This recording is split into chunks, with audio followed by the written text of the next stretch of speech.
इतनी गोली चलाने लगे 10 मिनट में ऐसा लगा कि जैसे अफरा तफरी होके रख दिया। यहाँ पर देखिए मेरा गार्ड है। अच्छा, इसका ये पूरी तरह से खून से इसको लहूलुहान कर दिया गया यहाँ पे। 2 जून की रात खान सर ने आरोप लगाया कि उनकी कोचिंग के बाहर फायरिंग हुई है और 7-8 राउंड फायरिंग तो खुद उन्होंने ही देखी है।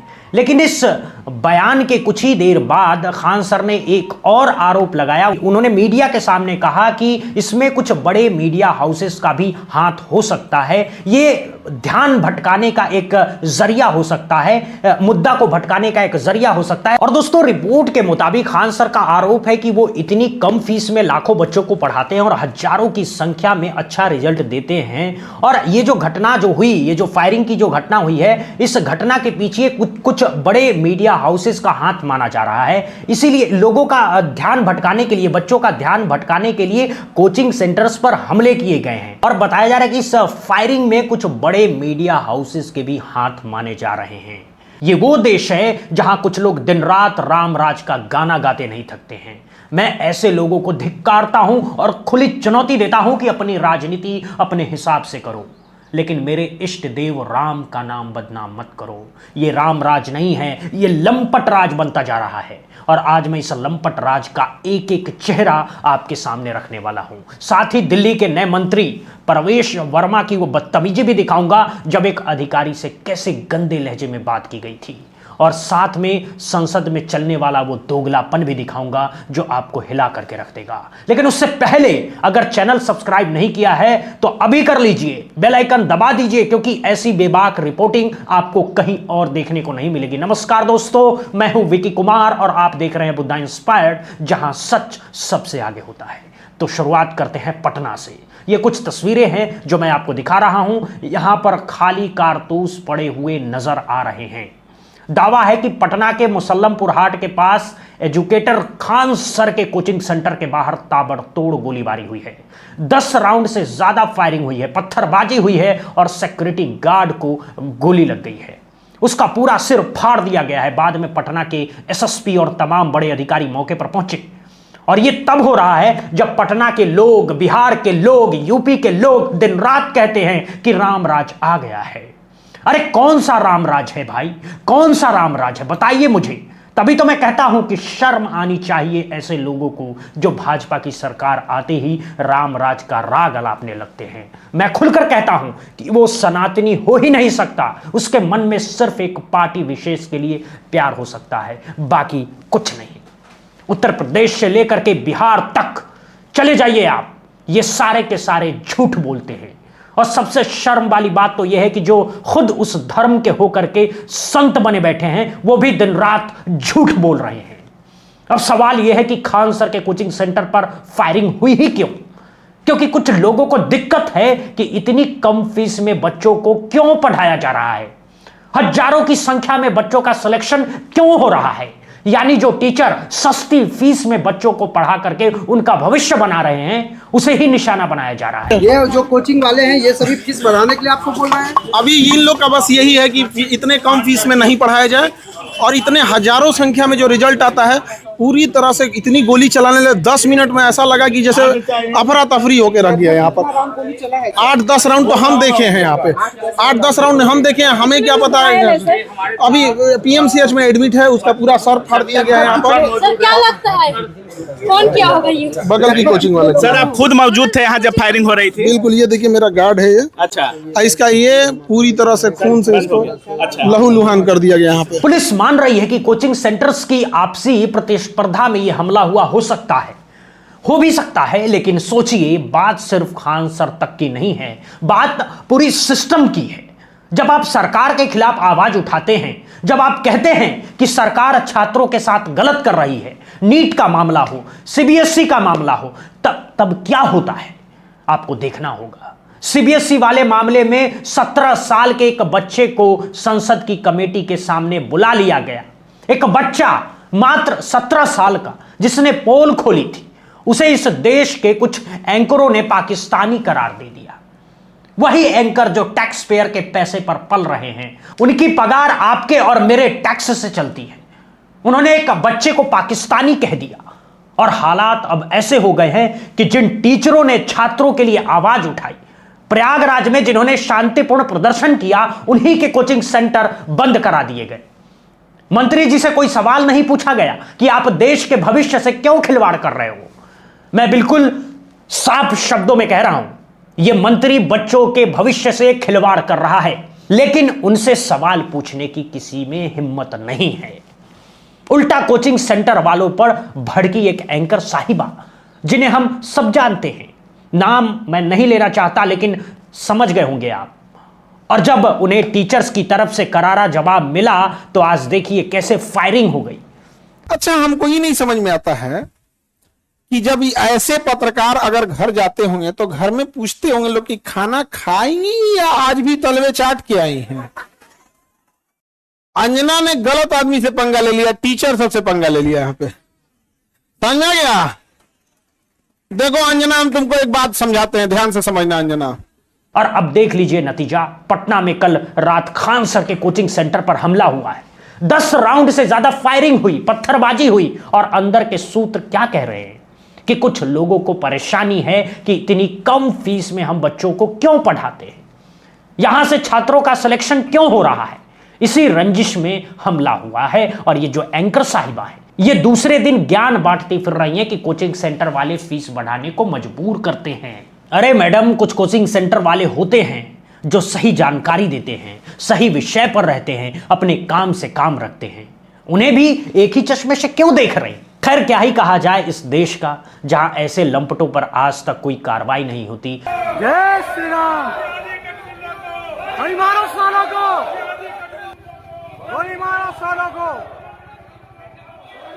सालों को, सालों को,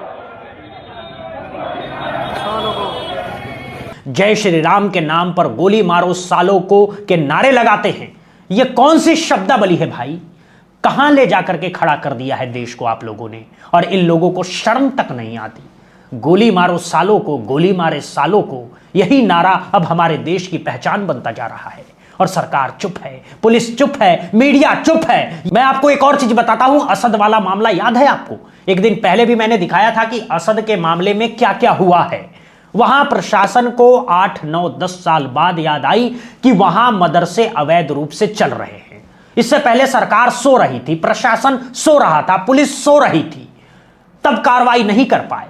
और अब अचानक से इन लोगों की नींद खुल गई है, क्योंकि अब मौका मिल गया है, दिहाड़ी कमाने का मौका मिल रहा है। पढ़ाई लिखाई तो इन लंपटों ने की नहीं, अब धर्म का झंडा उठा करके घूम रहे हैं। नीट का एग्जाम हो रहा है, सीबीएसई के बच्चे पढ़ने लगे, सीबीएसई के बच्चे पढ़ने लगेंगे, ये पढ़ जाएंगे, आगे बढ़ जाएंगे, तो फिर धर्म का झंडा कौन उठाएगा? यही चाल है।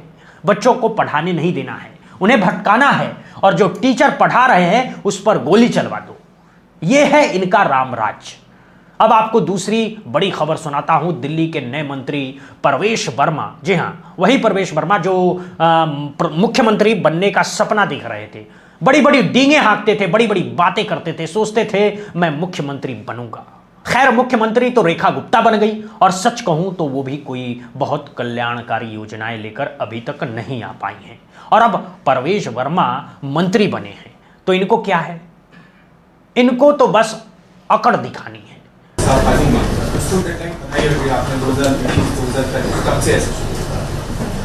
आपने पूरा सुना जो मैंने बोला? Thank you. और इस आदमी ने एक अधिकारी से कितने गंदे लहजे में बात की, यह सोचने वाली बात है।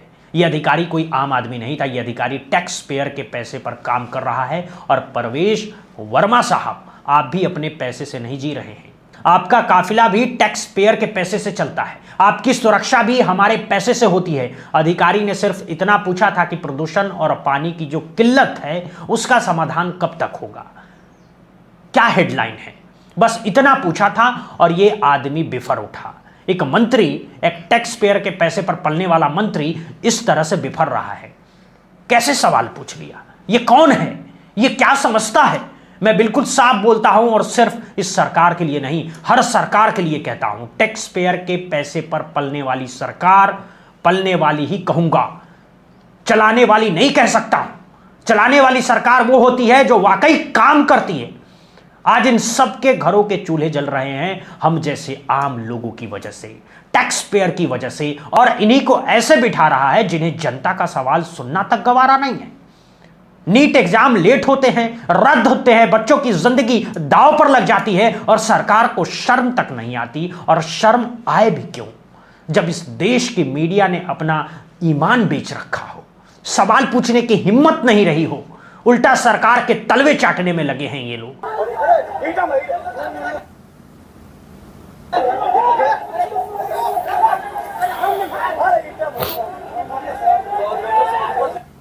और एक तरफ देखिए पुलिस पर पत्थर फेंके जा रहे हैं, उधर भी कुछ हो रहा है, इधर भी कुछ हो रहा है, हर तरफ अफरा तफरी है, हर तरफ अराजकता है, लेकिन कोई सवाल उठाने वाला नहीं है।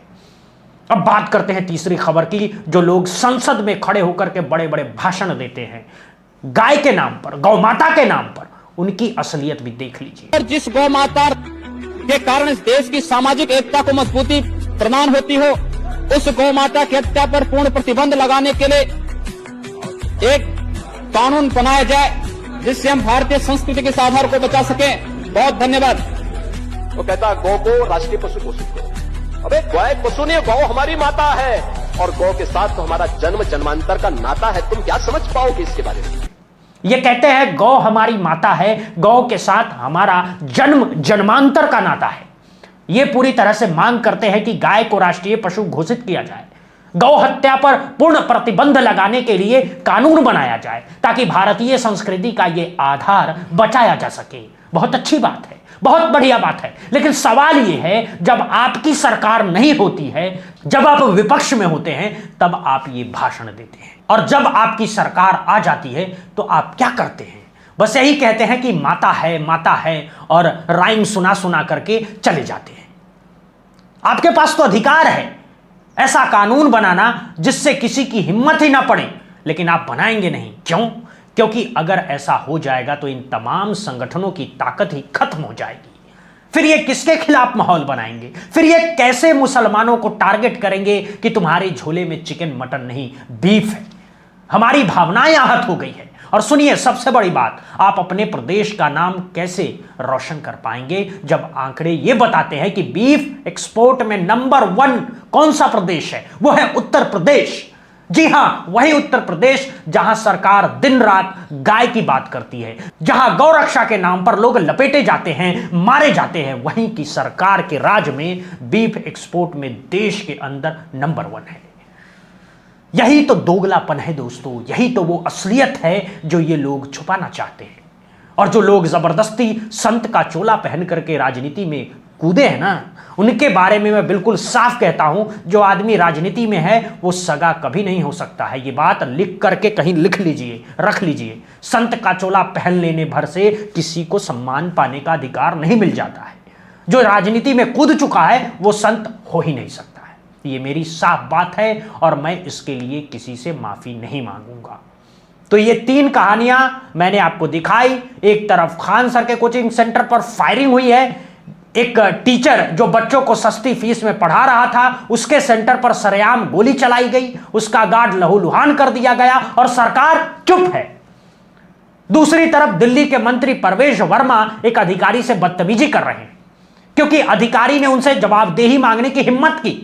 और तीसरी तरफ ये संसद में गाय के नाम पर भाषण देने वाले नेता जो खुद के राज्य में बीफ एक्सपोर्ट का रिकॉर्ड बना रहे हैं और दूसरों पर इल्जाम लगा रहे हैं। यही है इस देश की हकीकत, यही है वो रामराज जिसके सपने दिखाए जा रहे थे। मैं फिर कहूंगा ये रामराज नहीं है, ये बिल्कुल लंपट राज है। और जब तक हम जागेंगे नहीं, जब तक हम सवाल पूछना नहीं सीखेंगे, तब तक ये सब चलता रहेगा। बच्चे मरते रहेंगे, टीचर पिटते रहेंगे, अधिकारी डांट खाते रहेंगे और नेता मलाई चाटते रहेंगे। मीडिया तलवे चाटती रहेगी और जनता ठगी जाती रहेगी। लेकिन एक उम्मीद है, वो उम्मीद आप लोग हैं। जब आप जागेंगे तब आप सवाल पूछेंगे। जब आप इस तरह से के चैनलों को सपोर्ट करेंगे जो सच दिखाने की हिम्मत रखते हैं, तभी कुछ बदलेगा। तो आज मेरी आपसे यही गुजारिश है, इस वीडियो को ज़्यादा से ज़्यादा शेयर कीजिए, हर ग्रुप में भेजिए ताकि लोगों तक ये सच पहुँचे कि असल में हो क्या रहा है। और मुझे कमेंट में ज़रूर बताइएगा कि आप क्या सोचते हैं। क्या आपको लगता है कि ये रामराज है या ये वही लंपट राज है जिसकी मैं बात कर रहा हूं? आपकी राय मेरे लिए बहुत मायने रखती है। चैनल सब्सक्राइब कर लीजिए, अगर अभी तक नहीं किया है बेल आइकन दबा दीजिए ताकि ऐसी ही हर रिपोर्ट सबसे पहले आप तक पहुंचे। आज के लिए बस इतना ही, फिर मिलेंगे एक नई रिपोर्ट के साथ, एक नए मुद्दे के साथ। नमस्कार, मैं हूं विकी कुमार और आप देख रहे हैं बुद्धा इंस्पायर्ड, जहां सच सबसे आगे। शुक्रिया दोस्तों।